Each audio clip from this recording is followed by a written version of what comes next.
Hello, আসসালামু আলাইকুম রহমতুল্লাহ বারাকাতু।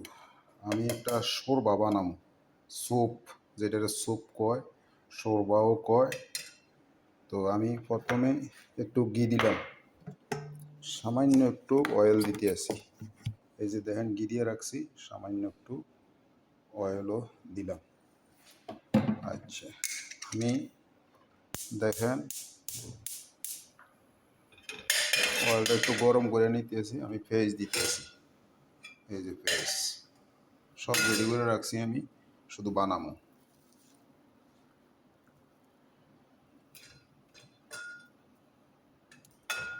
আমি পেঁয়াজটা দিলাম, এখন পেঁয়াজটা একটু কষাইতে আছি। দেখেন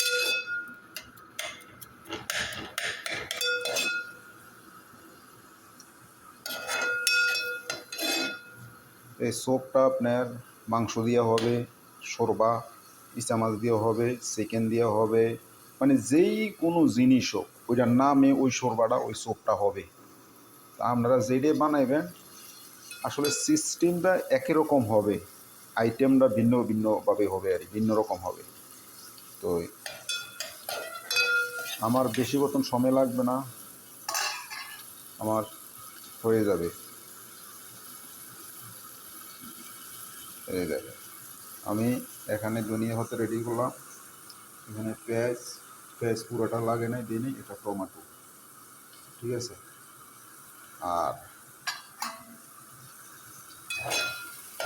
বাকিটা আপনাদের দিয়েছি, একটু রসুন দেবো,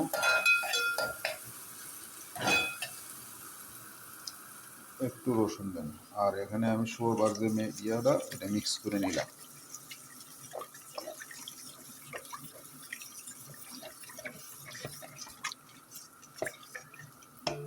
আপনি চাইলে ভেজিটেবল দিয়ে বানাইতে পারবেন, একটা আলু, একটা কুরসা, মিষ্টি কুমড়া এবং ডাল, যে কোনো জিনিস দিয়ে বানাইতে পারবেন। সব শোরবা একই জিনিস হবে, একই রকম হবে, একই নমুনা হবে, অর্থাৎ নাম স্বাদ ভিন্ন রকম হবে। তা আশা করি আপনারা যারা যারা শিখতে চান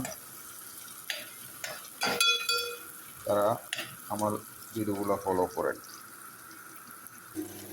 এই যে দেখেন আমি টমেটোটা কষাইছি এবং ধনিয়াটাও গ্রেভিতে দিয়া কষাই নিতে।